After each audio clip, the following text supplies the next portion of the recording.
Que me guíe el Señor en todo. Buenos días y bendiciones a todos y bendición al nuevo amigo que encontré en Sam de Puerto Rico. Bueno, primero vamos a empezar con una oración para buscarle al Señor y que Él esté con nosotros. Oremos. Oh Padre nuestro que está en los cielos, santificado sea tu nombre, Padre. En este primer día de la semana, damos gracias, Padre, por tu gloria, por tu misericordia, por tu amor que tú nos das, Padre, cada día, Padre. Y también damos gracias por aquellas bendiciones que todavía tú tienes pendientes y están guardadas para nosotros. Gracias, Padre, gracias. Padre, en este día pedimos que tu Espíritu obre sobre cada uno de nosotros, que haya un derramamiento, Padre, de tu Espíritu Santo, que cada uno de nosotros reciba ese espíritu de discernir la palabra, Padre, de entender la palabra espiritual que tú pones en nuestro corazón, Padre. Padre, pido que las palabras que yo hable, Padre, sean tus palabras siempre, Padre. Gracias por esta bendición que tú me has dado a mí para poder pararme aquí y ser tu siervo que trae la palabra este día, Padre. Y pido una bendición especial por cada uno porque vinieron buscándote a ti, Padre, buscando a conocerte más, Padre. Dale ese conocimiento, dale ese amor, dale esa llenura que ellos están buscando, Señor. En el nombre de Jesucristo. Amén. Te pueden sentar. Gracias. Bueno, esta semana fue, como siempre, interesante porque estaba leyendo mi Biblia y llegué a Juan 8. Y leyendo los versículos, en principio llegué a versículos 5, donde dice... Pero dice esto, ¿tú quién dice? ¿Tú qué dices? Perdona, ¿qué tú dices? Y de momento esa palabra se me hizo grande y yo empecé a pensar y justo yo estaba leyendo antes de la Biblia un libro sobre el movimiento de Jesucristo. El conocimiento, cómo creció Jesús del principio cuando él empezó su ministerio y qué estaba pasando con él contra los fariseos, los maestros de la ley, la envidia, el odio que tenía. Y entonces veo también en ese libro que estaba leyendo que explica que Jesucristo, cuando nació como un judío, vivió su vida como un judío y cuando lo crucificaron murió como un judío.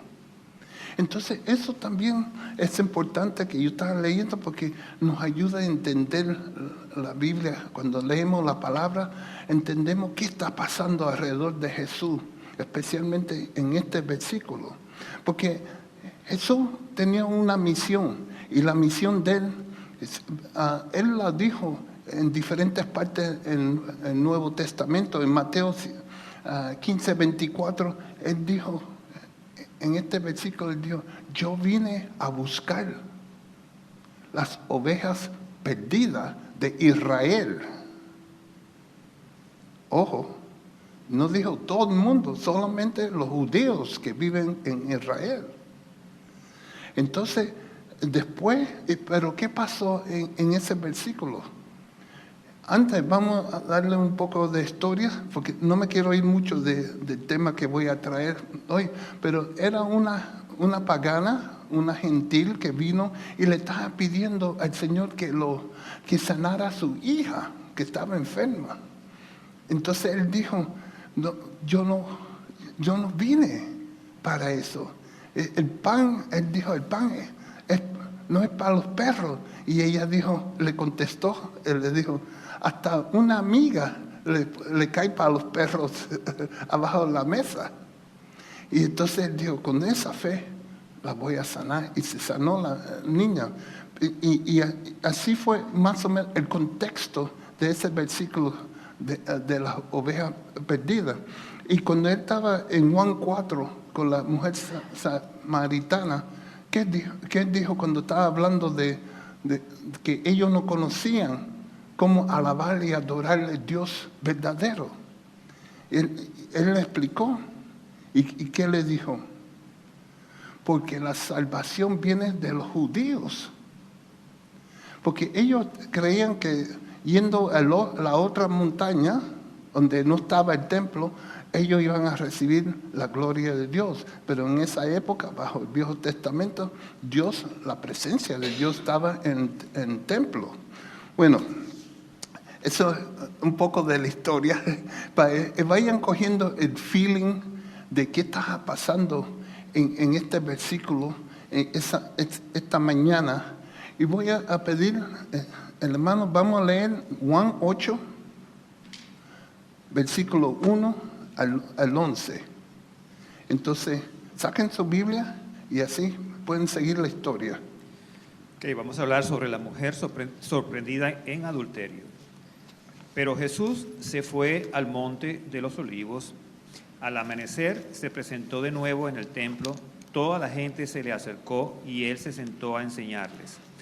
Los maestros de la ley y los fariseos llevaron entonces a una mujer sorprendida en adulterio y poniéndola en medio del grupo le dijeron a Jesús: Maestro, a esta mujer se le ha sorprendido en el acto mismo de adulterio. En la ley Moisés nos ordena apedrear a tales mujeres. ¿Tú qué dices? Con estas preguntas se estaban le estaban tendiendo una trampa para tener de qué acusarlo. Pero Jesús se inclinó y con el dedo comenzó a escribir en el suelo. Y como ellos lo acosaban a preguntas, Jesús se incorporó y les dijo: Aquel de ustedes que esté libre de pecado, que tire la primera piedra. E inclinándose de nuevo, siguió escribiendo en el suelo. Al oír esto, se fueron retirando uno tras otro, comenzando por los más viejos, hasta dejar a Jesús solo con la mujer que aún seguía allí. Entonces él se inclinó y le preguntó: Mujer, ¿dónde están? Ya nadie te condena. Nadie, Señor. Tampoco yo te condeno. Ahora Amén. vete y no Amén. vuelvas a pecar. Amén. Gloria a Dios. Gracias, hermano. Vamos a mirar el versículo un poquito. Vamos a regresar. Versículo 2. Amanecer. El sol apenas estaba saliendo. ¿Y qué estaba haciendo Jesús? Estaba en el templo. Estaba preparándose para dar una clase, una enseñanza. Gloria a Dios. Ojalá que todos nosotros pudiéramos hacer eso por la mañana. Sentarnos y recibir el nuevo día leyendo la Biblia o tomando una enseñanza. A primera hora, antes del sol se levantaba, estaba en el templo dando esa clase. Pero ¿quién viene? Vienen los maestros de la ley, vienen los fariseos y le traen la mujer que ellos dicen que la sorprendieron en el acto de adulterio. Yo no sé, yo no soy muy detective, pero te puedes imaginar, el sol apenas se está levantando y esta pobre mujer entraron a su cuarto, los maestros, los fariseos y los testigos, todos entraron a ese cuarto para agarrarla en adulterio.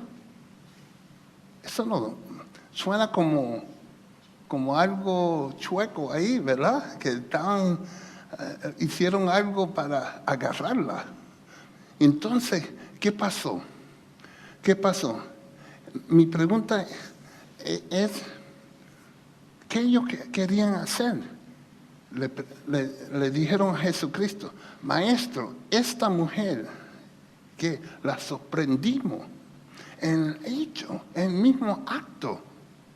Entonces, le pregunto, ¿estos hombres qué quieren hacer? Porque si te das cuenta, ellos quieren usar la ley para sacar lo que ellos quieren. Ojo, esa es una de las dos cosas. Porque vemos en versículo 5, dice, la ley de Moisés ellos usan. ¿Cuántos de ustedes ha conocido un hermano o una hermana que quieren algo, pero quieren algo que no es correcto, muy correcto, pero usa, mira, si eres cristiana, la Biblia dice esto, esto y esto. Y casi siempre, ¿qué pasa? Cuando dicen eso, no dicen uno a uno, siempre esperan que haya un grupo de personas. Hay un grupo de personas para como dicen, ponerte la pistola en la cabeza para que tú tengas que contestar la contesta que ellos están buscando. En este caso, la contesta que ellos querían buscar de Jesús era que, sí, vamos a tirarle piedras, vamos a matarlas. Ellos querían atraparlos. Pero a veces, como yo digo, el silencio es más poderoso que una palabra. Porque ¿qué él hizo? Se quedó callado, se agachó y empezó a escribir. Pero no está escribiendo nada, está como haciendo garabatos. Y ellos, ¿cuándo va a contestar? ¿Qué va a decir él? Y le preguntaron y lo acusaron otra vez. Maestro, ¿cuál es? Y dicen, ¿tú qué dices? Porque querían la contesta.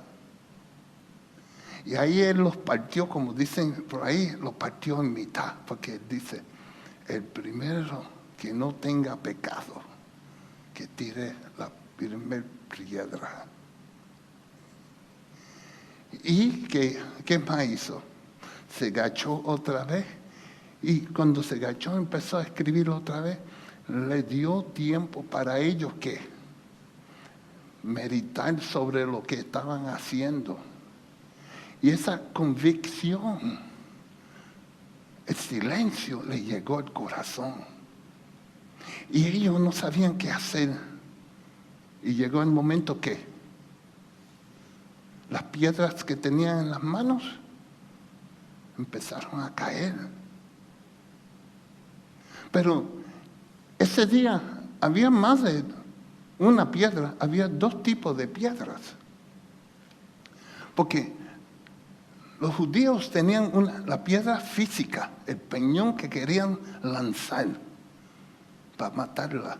En verdad ellos no querían matarla, querían usar a Jesús, usar la palabra de él.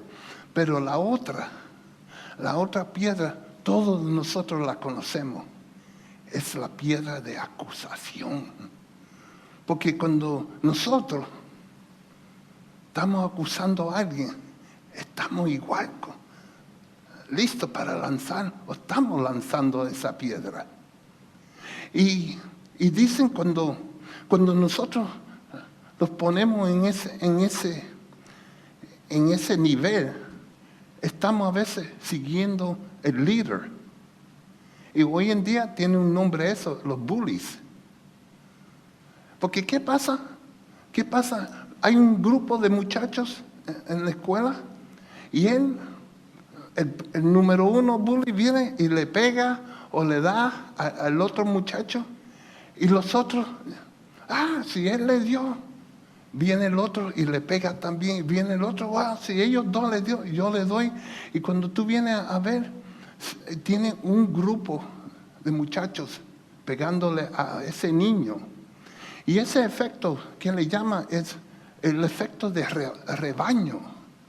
Tú sabes, porque cuando hay un rebaño de caballos o de ganado y algo los asusta, ¿qué pasa? El primero sale corriendo y los otros salen corriendo y no saben por qué están corriendo. Están diciendo, voy a seguir el número uno. Él dice que hay peligro, yo lo sigo. ¿Y eso qué pasa en bully? Cuando están en bully, Los muchachos, si tú los agarras un minuto después que le pegaron al otro, ¿por qué le pegaron? No sé, fue Juancito le dio, o Pedrito le dio, o que Ricardo le dio, y yo también. Entonces yo digo, ¿tú qué dices? Porque nosotros a veces estamos metidos en rebaños y no nos damos cuenta. Hay rebaños en trabajo. Ese grupito de 4 o 5 y dice, ay, mira, ese nuevo que vino.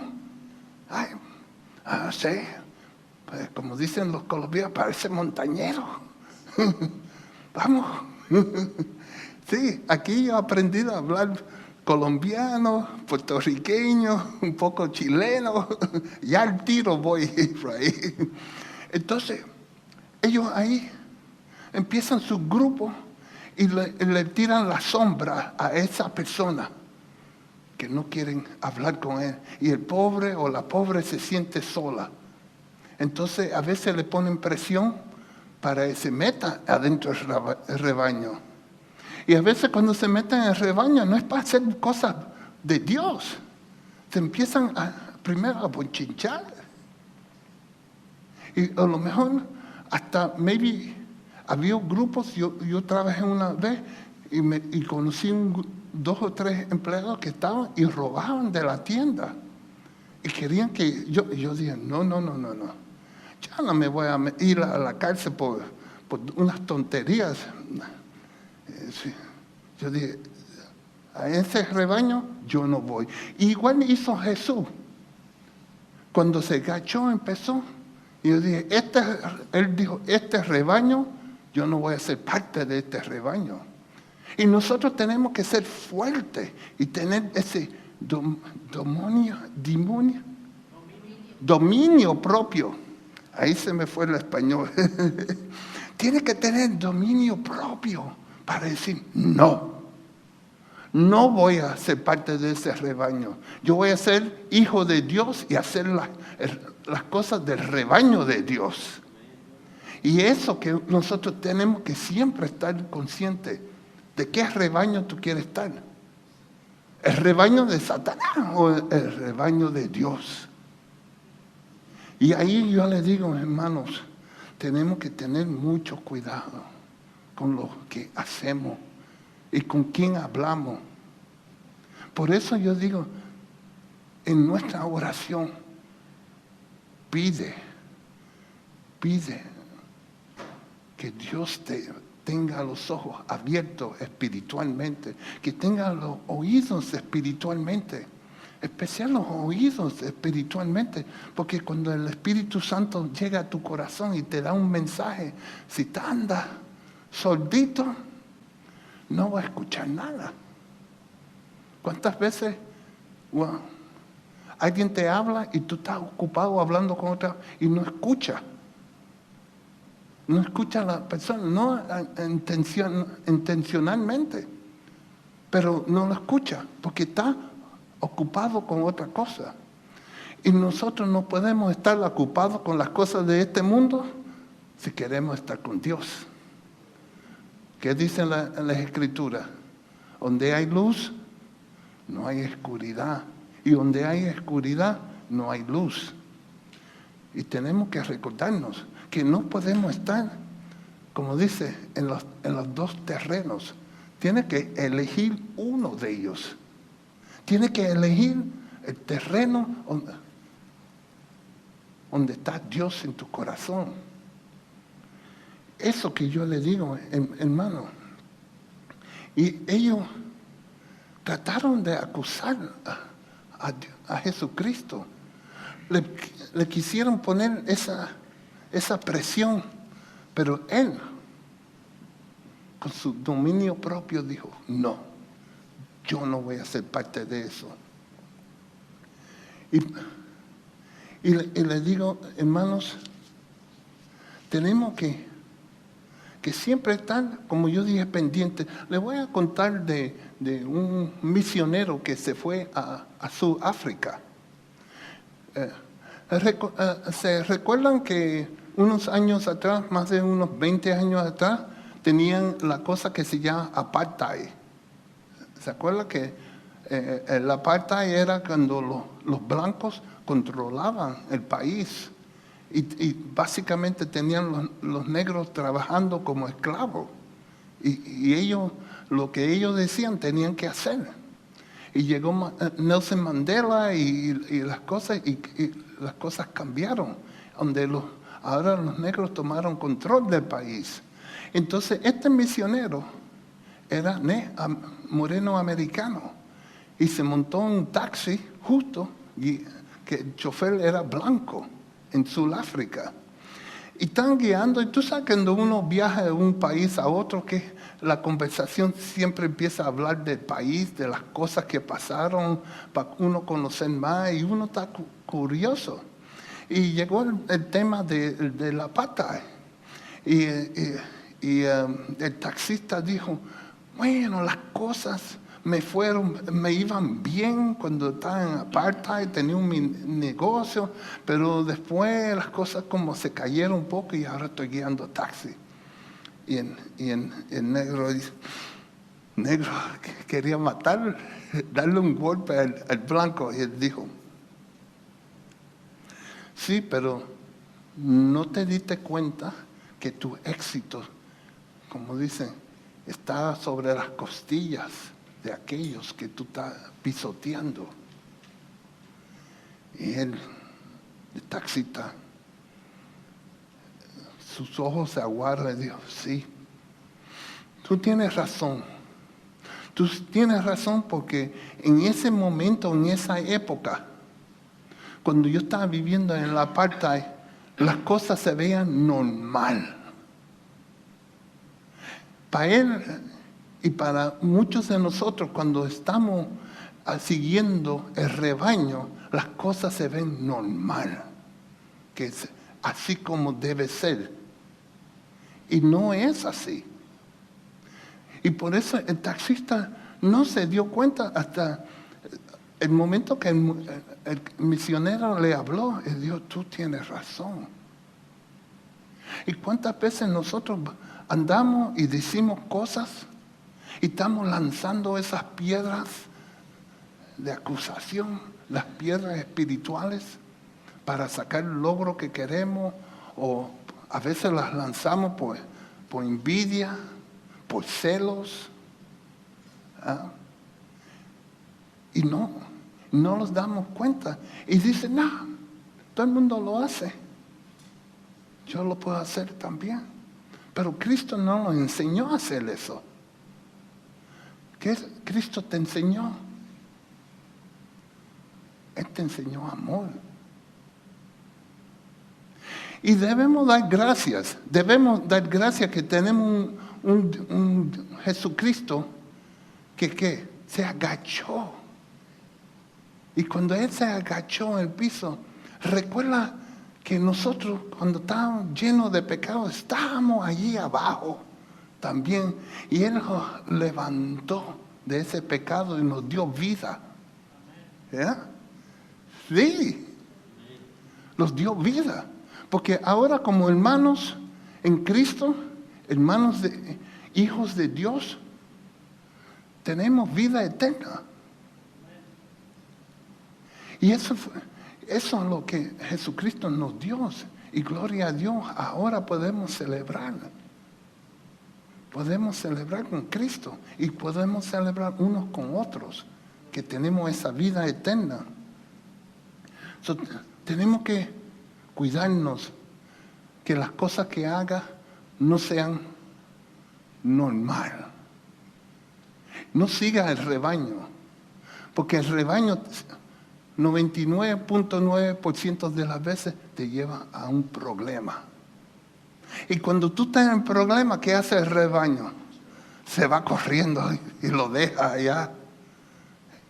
Y por tu cuenta te queda. Y tú dices, ¿y los amigos míos? ¿Y los compañeros míos? No, con ellos no hablamos ahora. Y se ponen todos juntos allá a chismotear. Sí.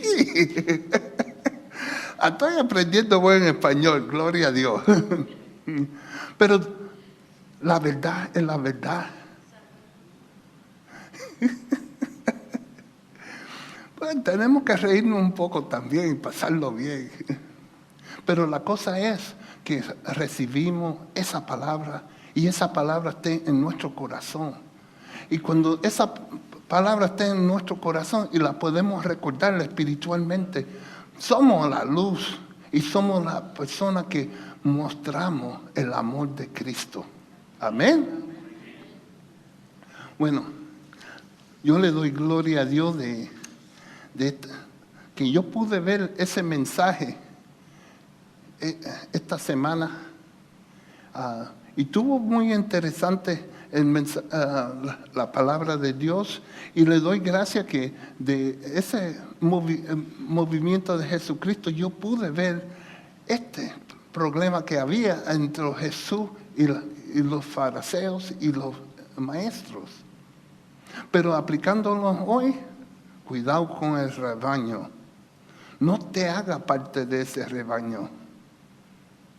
Y los que no están bautizados y no conocen a Cristo, hoy pueden recibir esa bendición. Hoy pueden recibir a Cristo. Y hoy pueden hacerse hijos de Dios. Porque Cristo te está esperando, te está llamando. Y si tú sientes algo en tu corazón, ese es Él tocándote y diciendo, ven conmigo. Hermanos, gracias. Y visita, que Dios los bendiga. La canción de invitación.